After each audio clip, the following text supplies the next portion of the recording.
Motorola's top foldable for 2024, the Razr 50 Ultra or Razr Plus in the US, is one of the finest examples of a clamshell foldable we've seen so far.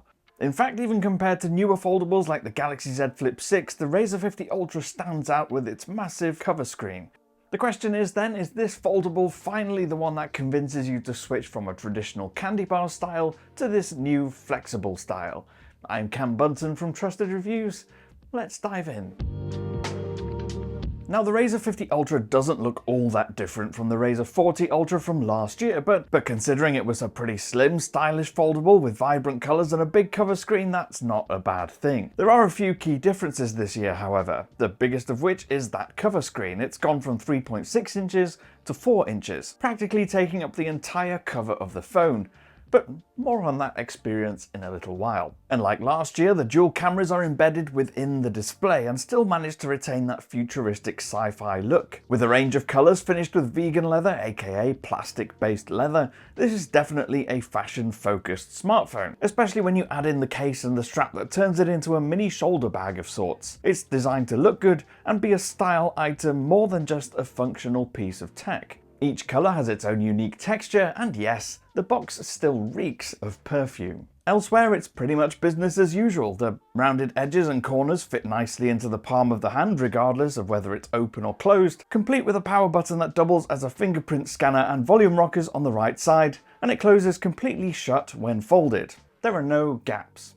It's a little thicker than last time, but it's still a very slim, pocketable and palm-friendly phone. And this year you also get durability in form of Gorilla Glass Victus on the front and an IPX8 rating that means it should survive the odd contact with water even if it's submerged. Despite its lack of official certification for dustproofing, Motorola has reassured us that the company has worked to minimize the areas that dust can get in. Still, best stay away from building sites or sandstorms. Now, to me, there's no doubt that the biggest talking point of this phone and the biggest differentiating factor between this and the Samsung is the cover screen. It not only makes it easier to read notifications and enjoy the Motorola designed cover screen widgets, but it also makes it even easier to use full Android apps without unfolding the phone. It also means that using apps like Google Maps to get directions without having to constantly unfold the phone is a breeze. It's this convenience, being able to quickly reply to messages, play the odd casual game or navigate maps, that makes it one of, if not the best, implementations of cover screen on any folding phone to date.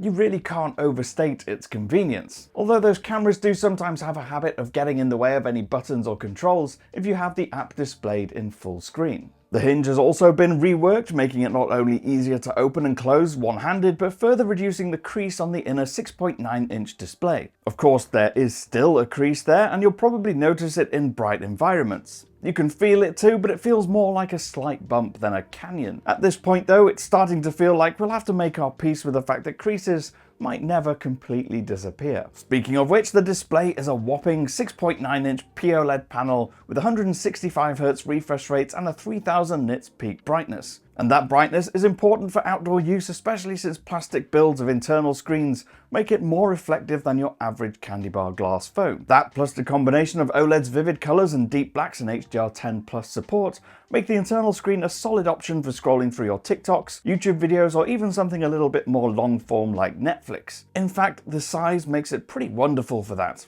Even binge watching movies on the 8-hour flight left us pretty content. But that's the nice thing about the foldable nature of the Razr 50 Ultra, because a 6.9-inch screen would be massive on a regular candy bar phone. But the fact that you get that big screen and you can fold it down into a small pocketable size is really useful. Now let's talk cameras for a bit, and Motorola has made something of a controversial decision here. While most smartphone companies seem to prioritize including a primary and an ultra-wide on the dual-camera smartphones, Motorola has decided to ditch the ultra-wide from last year and switch it out for a 50-megapixel 2x telephoto zoom that sits alongside the upgraded 50-megapixel primary. This means that the Razr 50 Ultra is much better at handling portrait photography, as well as general zoom shots, with pretty impressive results even at 4x thanks to its high-resolution sensor. This 2x zoom delivers a tighter angle better suited to portrait shots, and Motorola uses AI to further improve the bokeh effect for something a little bit more natural. Now, it's still not perfect, missing the occasional whisper of hair and sometimes badly judging distance,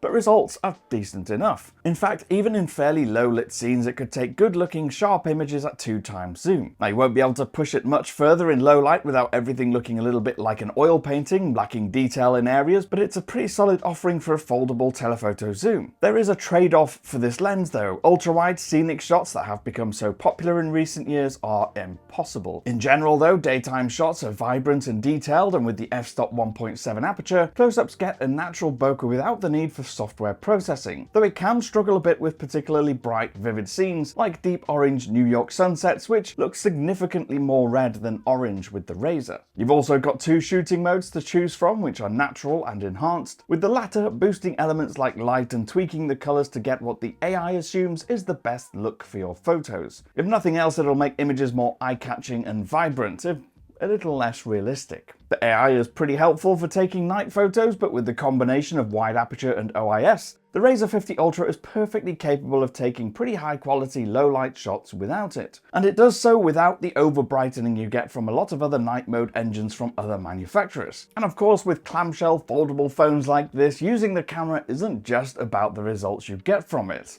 There's also the usability factor. You can use that massive front screen as a camera monitor, and because you can hold it open, you don't need a tripod to take group shots. You can simply half fold the phone, hold out your palm to activate the trigger, and pose while it counts down from 3. And the camcorder mode, which activates automatically when you half fold the phone and hold it sideways like an old school camcorder, is pretty cool. Now, switching gears to talk about performance briefly, and inside there's a Snapdragon 8S Gen 3. This sits alongside 12GB of RAM and 512GB of UFS 4.0 storage. It's not quite up to the high performance levels of the 8 Gen 3, but it's really not far off. Crucially, it's a massive upgrade from the Snapdragon 8 Plus Gen 1 that we found in the Razr 40 Ultra, a chipset that was already old by the time it launched last year, so it's clearly closing the gap on Samsung. It has still got a little way to go based on the benchmark tests that we've done, which might paint a negative picture for its performance, but it really shouldn't. In all of our testing, actually gaming and using the phone as a daily device, it feels slick and responsive, and it can even handle demanding 3D games like Genshin Impact without too much trouble. It just won't handle it as well as something like the Galaxy S24 series will, or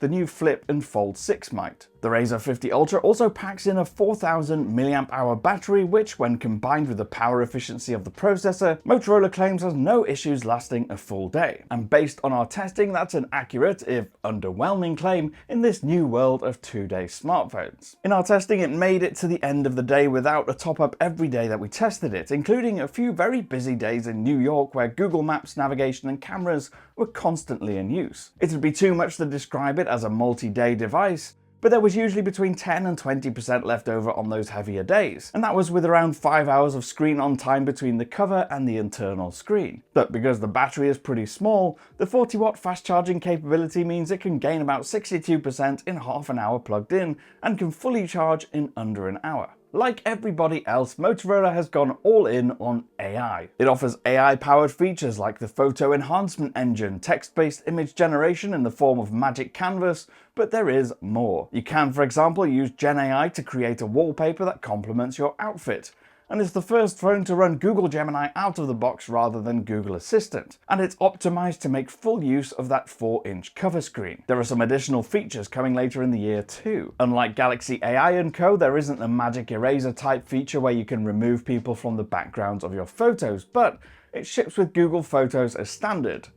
And that has that functionality built in, so that's not really a major miss. Otherwise, Motorola's version of Android continues to be clean with little bloat.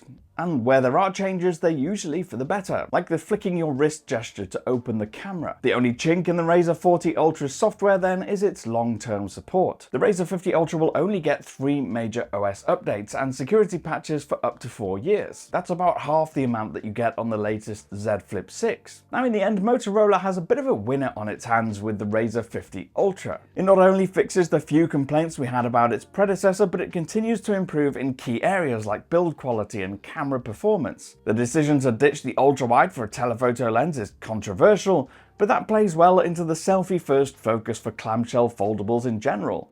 It's not the perfect foldable, lacking in the power department compared to the Snapdragon 8 Gen 3 equipped alternatives, and the rather disappointing 3-year OS upgrade promise is underwhelming for such a premium smartphone. But there's a lot of value here, especially when you consider this comes with 512GB of storage as standard. So what do you think of the latest Motorola? Is it the one to topple Galaxy Z Flip's reign at the top of the foldable smartphone market? Let me know in the comments, or you can grab me on social media. I'm at Cam Bunton. If you did like this video, please do leave a like, subscribe, and tap that notification bell, and I'll see you again in the next one.